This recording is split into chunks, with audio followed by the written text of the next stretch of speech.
नमस्कार, मैं हूं सुब्रत भट्टाचार्य और आप देख रहे हैं युग करवट न्यूज़। रोज की तरह हमारे साथ है हमारे प्रधान संपादक सलामत मियाँ जी और साथ में है वार्ड 39 नासिरपुर के पार्षद हिमांशु लब जी। उनसे जानेंगे आखिर लोगों को या ज़रूरतमंदों को सूखा राशन क्यों नहीं मिल रहा है। पहले बात करते हैं कोरोना की। हमने पहले 2 दिन पहले बात करी थी कि अगले 3 दिनों में कोरोना की संख्या चाइना को क्रॉस कर जाएगी, भारत की संख्या यही होने वाला है। भारत की संख्या 82,000 पहुँच गई है और चीन की संख्या 82,900। सिर्फ हम 900 संख्या चीन से पीछे है। क्या कहेंगे सर? नहीं, बिल्कुल सही बात है। हम लोगों ने चर्चा की थी, लगातार इस पर कर रहे हैं और ये इसके अलावा हमारे पास कोई रास्ता भी अब नहीं बचा है। देखिए, चर्चा के अलावा जिस तरह की सिचुएशन चल रही है, जिस तरह की छूट दी जा रही हैं, जिस तरह के माहौल बना हुआ है, अब कोई भी जो है इसको तरफ ज़्यादा ध्यान नहीं दे रहा है। और हमारे बीच हिमांशु जी हैं, इन्होंने मुझसे एक बार एक चीज़ शेयर की थी कि जो लिस्ट थी वो जो अगस्त तक पौने 3 करोड़ के आसपास मरीज़ बैठ जाएंगे। मुझे लगता है ये संख्या आने वाले टाइम में पहुंच सकती है। इसके अलावा अब सरकार जो है केवल छूट पे ध्यान दे रही है और रेवेन्यू पे ध्यान दे रही है। इसके अलावा कोई ज़्यादा ध्यान नहीं है। दिल्ली में देखिए बहुत जल्दी खुलने जा रहा है, उत्तर प्रदेश में बहुत रियायतें होने जा रही हैं। तो मुझे लगता है कि अब जो है, जैसे हम कल कह रहे थे कि हमें कोरोना के साथ ही जीना पड़ेगा, तो जाहिर है कि ये संख्या बढ़ती रहेगी और हमारे पास कोई ऑप्शन है नहीं कि बस सिर्फ अपने आप ही को इसकी जो है रोकथाम खुद ही करें इंसान, और कुछ नहीं बचा है। जी हाँ, प्रशासन और नगर निगम का दावा है कि रोजाना हजारों की संख्या में लोगों को सूखा राशन और नहीं, एक चीज़ और भी है। ये सरकार ये दावे कर रही है कि जिस तरह से बराबर राशन दिया जा रहा है, सूखा राशन दिया जा रहा है, और आज भी प्रेस कॉन्फ्रेंस करके राज्य सरकार की तरफ से कहा गया है कि 350 ट्रेन जो हैं वो आ चुकी हैं, उसमें प्रवासी मजदूर आ रहे हैं। लेकिन जैसे भी हिमांशु जी से हमारी बात हो रही थी, उन्होंने ये कहा, उन्होंने कई चीज़ें बड़े खुलासे किए हैं। तो मैं चाहूँगा कि सूखे राशन पे जो इन्होंने अभी हमें बताया है, कम से कम उसको आप इस बारे में बात करिए कि क्या ये मामला, कितना बड़ा घोटाला चल रहा है इसमें। जी हाँ, हिमांशु लब जी का कहना है कि शहर में सूखे राशन को बांटने को लेकर एक बहुत बड़ा घोटाला चल रहा है। आइए जानते हैं क्या है ये पूरा मामला। क्या है सर पूरा मामला? नमस्कार भट्टाचार्य जी। मामला ये है कि शुरुआत सूखे राशन से हुई कि जो रोज़मर्रा कमाने वाले लोग हैं उनको सूखा राशन सरकार द्वारा उपलब्ध कराया जाएगा। नगर निगम से मेरे पास टेलीफोन आया, इसी प्रकार अलग अलग पार्षदों के पास भी टेलीफोन गए और सभी से उनके वार्ड में रहने वाले मज़दूरों की और गरीब लोगों की, गरीब परिवारों की सूची मांगी। मैंने अपने वार्ड से 452 लोगों की लिस्ट मैंने बनाई और उसको मैंने सत्यापित किया। फिर जोनल अधिकारी द्वारा कहा गया कि इसका सत्यापन जो है सफाई नायक के द्वारा भी कराया जाए। पूरी लिस्ट बनाने के बाद जो है पूरी लिस्ट आपने दे दी, कब दी प्रशासन को ये आपने, नगर निगम को कब दी आपने ये?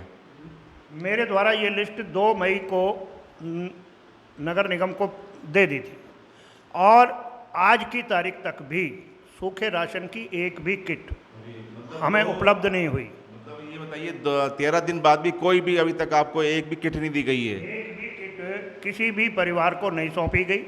मेरे द्वारा बाकायदा जिला अधिकारी को पत्र लिखा गया है और उसकी प्रतिलिपि नगर आयुक्त को भी दी है, महापौर महोदया को भी दी है, उसकी तहसीलदार को भी दी है, माननीय मुख्यमंत्री को ईमेल के द्वारा भेजी है और माननीय प्रधानमंत्री को भी ईमेल के माध्यम से भेज दी है। क्या आपको लगता है कि जिस तरह के आपके साथ ये हो रहा है, ये सभी पार्षदों के साथ इस तरह का व्यवहार हो रहा है?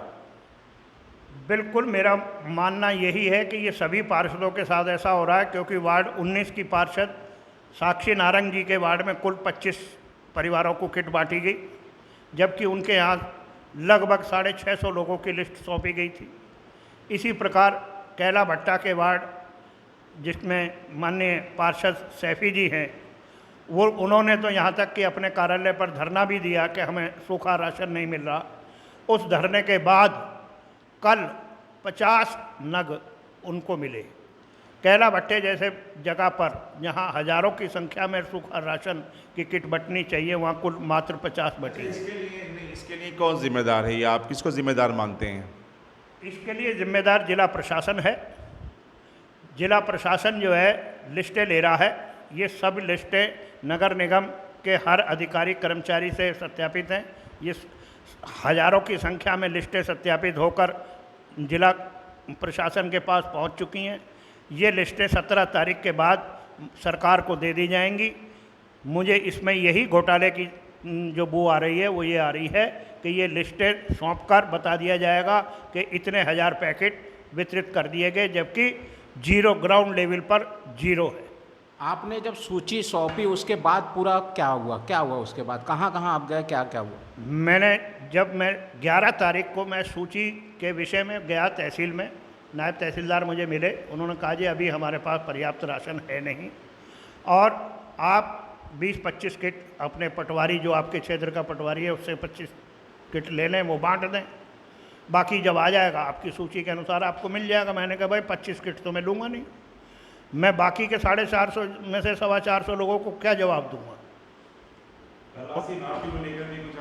प्रवासी मजदूरों को लेकर भी कुछ है? जो प्रवासी मजदूर यहाँ से जाना चाहते हैं, मेरे वार्ड से लगभग 600-650 लोगों की लिस्ट है। 900-950 लोगों की लिस्ट वार्ड 52 से है, ऐसे ही वार्ड 19 से भी है, और भी वार्डों से सूचियाँ होंगी। लेकिन आज तक ये हमें जानकारी नहीं है कि इन सूचीबद्ध लोगों को हम कहाँ भेजें। अगर रेल के द्वारा जाना है तो इनकी रेल की टिकट कहाँ बनेगी, कहाँ इनका पंजीकरण होगा, कहाँ से इनका रिजर्वेशन होगा? क्योंकि ये जो मजदूर है ये 1000 रुपये का मोबाइल रखता है, ये ऑनलाइन तो रिजर्वेशन करा नहीं सकता। अच्छा, एक बात और बताइए आप हिमांशु जी, कि आपने जैसे ये सूखे राशन की शिकायत है, इसमें इसकी शिकायत आपने अपने क्षेत्रीय सांसद से नहीं की या अपनी महापौर से नहीं की? आपने महापौर महोदया से मैंने की है, और जिला अधिकारी को डायरेक्ट लिखा है, माननीय मुख्यमंत्री जी को लिखा है। आपकी इमीडिएट बॉस तो आपकी महापौर हैं, आपने उनसे शिकायत की, उसमें उनका क्या रिएक्शन था? महापौर महोदया को मैंने प्रतिलिपि भेजी है। मेरे से गलती होगी, नहीं तो मैं पत्र आपके लिए भी ले आता। जो मैंने सूची चिट्ठी लिखी है बाकायदा रिसीव्ड है मेरे पास हर जगह से। तो वहाँ से भी कोई आपको रिस्पांस नहीं मिला? उनसे भी अभी तक किसी भी विषय पर मुझे कोई रिस्पांस नहीं मिला है। महापौर महोदया ने मेरे सामने जिलाधिकारी को टेलीफोन मिलाया था, लेकिन वो फ़ोन उस समय उठा नहीं, तो बात नहीं हो पाई। बाद में क्या बात हुई मेरी जानकारी में नहीं है। तो क्या आपसे कभी महापौर जी ने बुला के पार्षदों के बारे में पूछा कि आपके क्षेत्र में क्या चल रहा है, कुछ आपसे इस तरह की कभी कोई उन्होंने बात की नहीं की? देखिए, टेलीफोन पर बातचीत होती रही, क्योंकि कोरोना के समय में हम लोग बाहर तो निकले नहीं।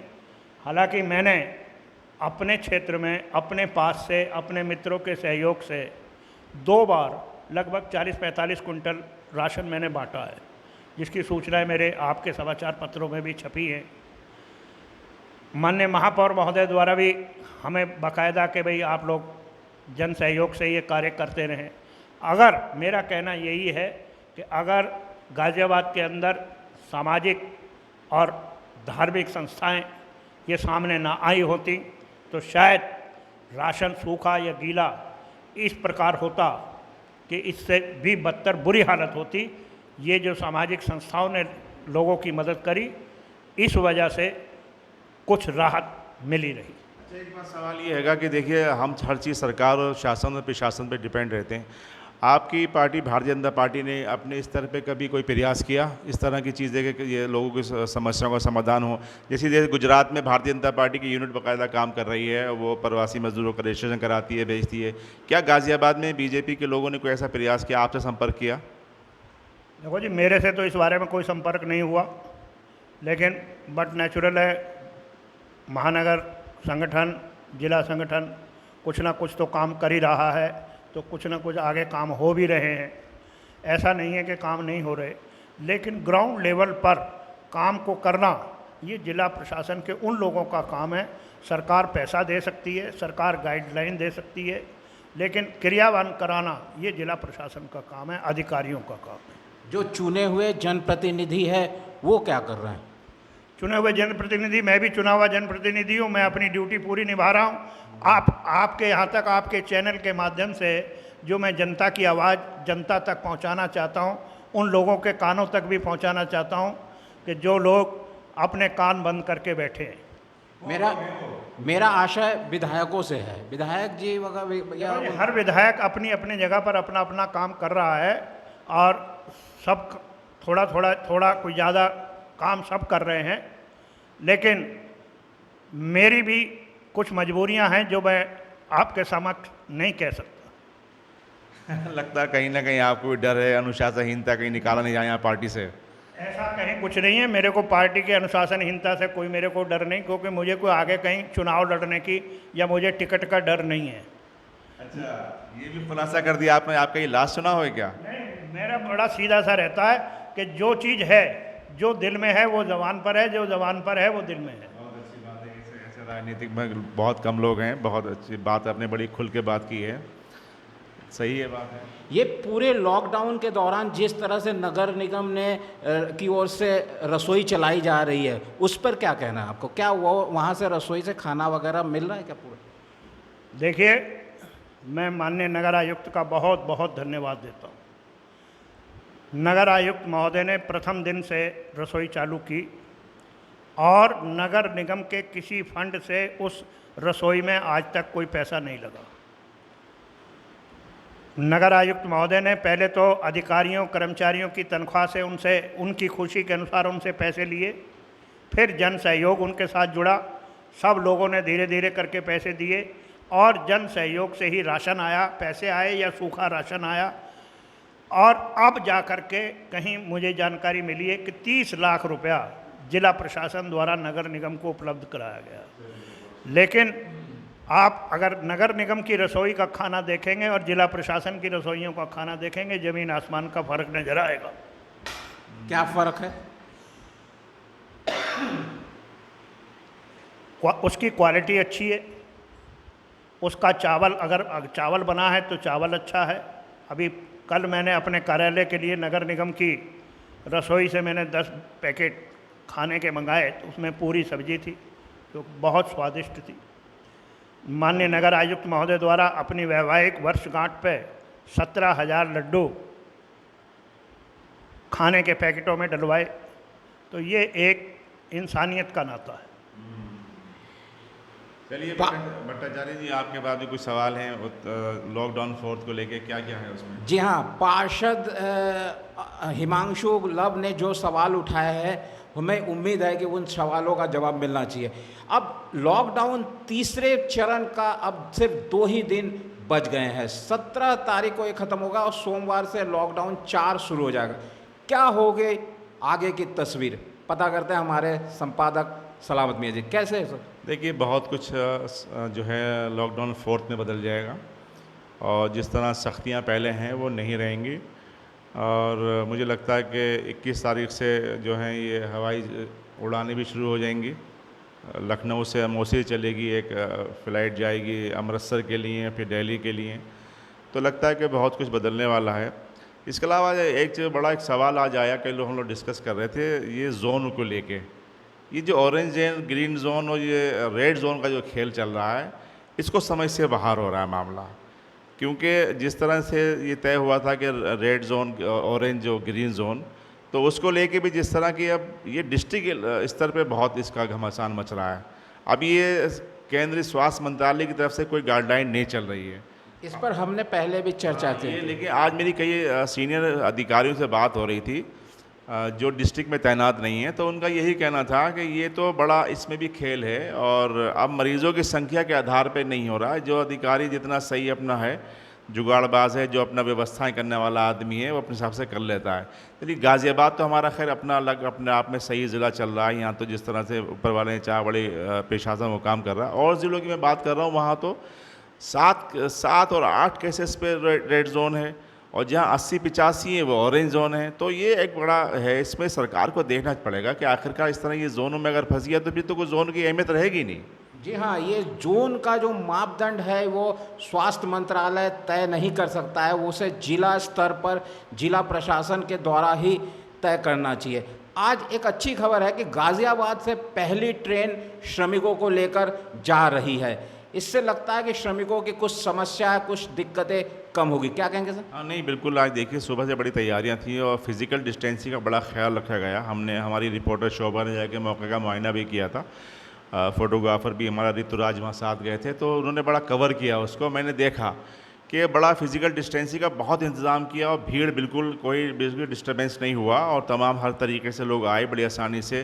कुछ एक आध रास्ता बंद कर दिया गया, एसपी ट्रैफिक और तमाम अधिकारी खुद जो है कमान संभाले हुए थे।